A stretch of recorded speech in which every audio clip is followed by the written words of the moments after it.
So CBS put a ranking together for the new QB and wide receiver duos. Okay? So you're not going to see Jared Goff and St. Brown. These are new connections that are happening this season. So let's start with number 12 on the list. You let me know if you think it's going to be. Can one of them be an older player? Yeah. Okay. Yeah, there'll be some older players, but they've moved to a different team or whatever. Okay. So number 12, Bo Nix and Cortland Sutton. I'm not a Bo Nix guy, so See, you know what I am? I think Bo Nix, and then it just happened in the NBA draft. We are so quick to dismiss people because they're old. But if you're Denver and you have Cortland Sutton and you have players who are ready to go right now, you need experience. Like a guy who's like JJ wouldn't work well there because he's still got to learn the game. Bo Nix has a family. Right. Okay? He does. I He's know. got kids. He's got a family. So guess what? He's got to eat. He's got to go out there and perform in order to, provide for his family. So, yeah, I can easily see somebody, this is all you have this with is him. 12 on this list? Yeah. So, yeah, I can see this. It's 12 on the list. Okay. The projected stats for Sutton, 61 receptions, 835 yards, 10 touchdowns. I So can see nothing that. crazy, but that's Right. a good, decent I mean, year. I can say I'm higher on Bo Nix and Michael Penix. Everybody, they're too old. Whatever. They're ready. Number 11 on this list, Daniel Jones and Malik Neighbors. Now, the projected stats for Neighbors says 68 receptions, 969 yards, 5 touchdowns. Look, a little older than Bo Nix, maybe. Everybody's not a Daniel. I don't think anybody's a big Daniel Jones fan, but if their offensive line improves and if Neighbors is as good as they think he is, if you watch the first episode of Hard Knocks off season last night, they just love them, Malik Neighbors. That's possible. If the offensive line improves, but I think what you're going to find out is you're missing Saquon. So right now, if I'm a defense, I'm not going to respect the running game, and I'm bringing the heat. I'm bringing blitzes. I'm going after Daniel Jones, and I'm just going to try to expose him. So, no, I probably wouldn't have him at 11. I would move him to 12. Okay, switch that around. I got you. Number 10, Russell Wilson and George Pickens. I'm going to leave that for you, David. Yeah. You're the Steeler fan. I'd rather go the other way. I'd rather go Justin Fields and George. I was about to Thank say, you. Fields is who I think the quarterback is going to be, but you guys are going to do this charade for about 5 games until you finally, okay, all right, we've thrown away the season. Let's just give it to Fields. Here's the thing. While I do want Justin Fields, what matches here is what they say is that Pickens has had 12 catches on balls thrown, 20-plus air yards outside the numbers. Well, that's where Russell Wilson shines. Outside the numbers, deep air yard throws. So the matchup there for those two works. I don't think Russell Wilson can do everything else, though, to then stay on the field later in the season. Yeah, but see, when I think of Russ, it's almost like empty calories because I remember he came to Ford Field and just couldn't do anything. The Lions brought pressure, and this wasn't the greatest defense, and he had and nothing. Denver was coming in on a heater, really. Remember? Right. Yeah, we did the pregame that night. I was expecting, okay, this is going to be a closer game. Not even close. Nope. It wasn't even close at all. You're right. Number 9 on the list, Justin Herbert and Lad McConkey. I was waiting for that one. Yeah. I think so. Well, if Harbaugh figures out you have to pass the ball. But yes, I think McConkey was a great pick by then, and Herbert's terrific. Yeah, he's projected to have 948 yards. I don't know who's going to be ranked higher than them, but I think this is going to be one that I think should be ranked higher because Ladd, he moves the chains. He's that type of guy. That's what he did in college. And if you're smart, you're going to do the same thing where he's not going to have those big flashy touchdowns, but he's that guy that you get the ball to in space and let him. People may get angry, but it's kind of how the Lions use St. Brown here. Well, he's not the deep threat. It's also a Jim Harbaugh offense, not to throw the ball, it So, fits. you just need a good tight end and just somebody who can move the chains. Correct. Now, this next one, you don't have to spend a lot of time on this because I think we know the receiver's good. Quarterback, not so much. Number 8 on the list, Will Levis, Calvin Ridley. The Will Levis love that is coming out this preseason is just out of control, in my opinion.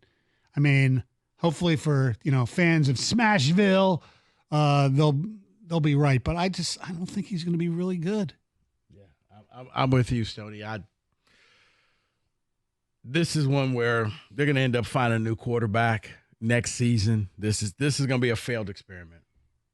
Next one on the list, I'll give you the next two so we can focus on the top five. Next two, number 7 and 6.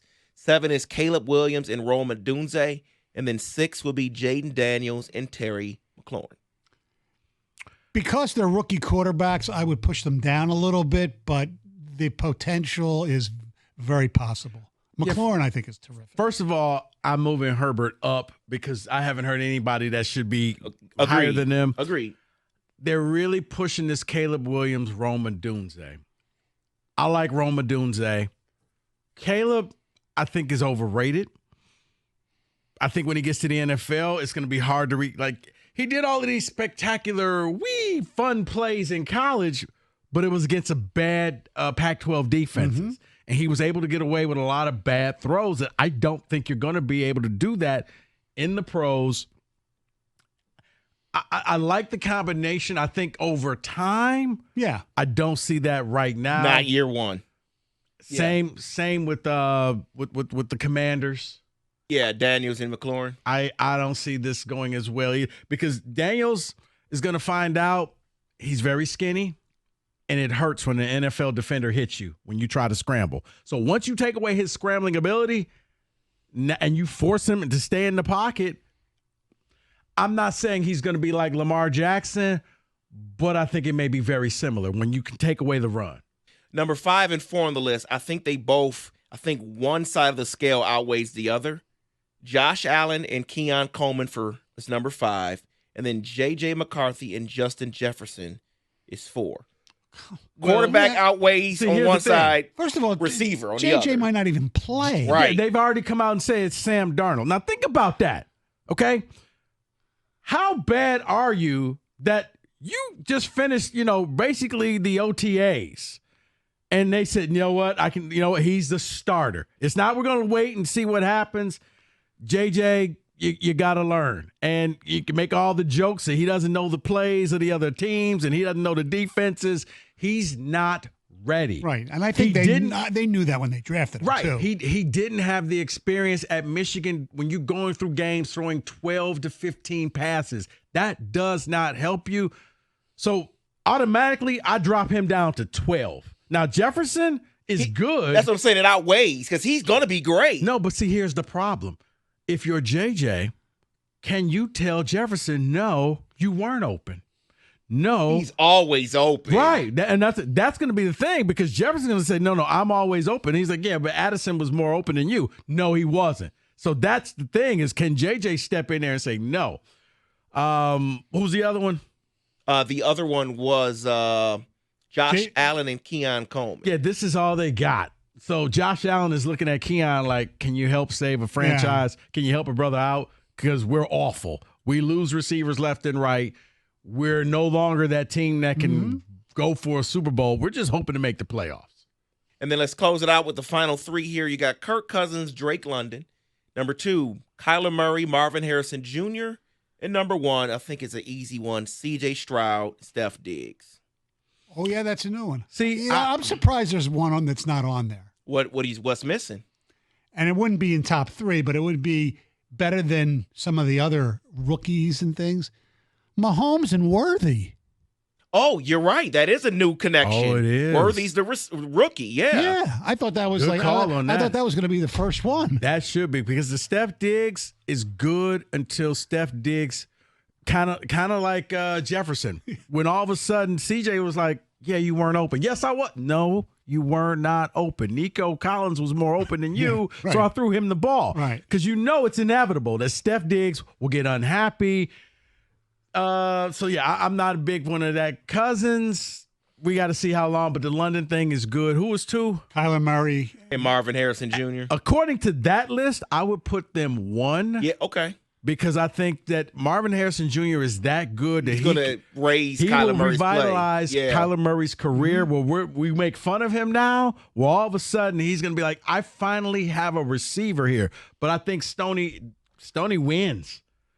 Xavier Worthy, if he can just do half of what he did at Texas, and Mahomes now has a receiver who's not going to drop balls. I'll give you the reason. They do to give a reason because they didn't put Brian Thomas for the Jags and Lawrence on here either. And Worthy, they say because they have to prove they're the number one targets first. He is the number one. Well, target. now Travis Kelce's, but not the number one wide receiver. So who's the number one? Who was the Watson? guy that dropped all the passes last year? Watson. They left him off Tony. the Super Bowl team. Yeah, Kadarius Toney. Well, he's not even on the team, right? Well, he still thinks he shows up outside the building. That's what they're saying on here, but it doesn't make sense to none of us.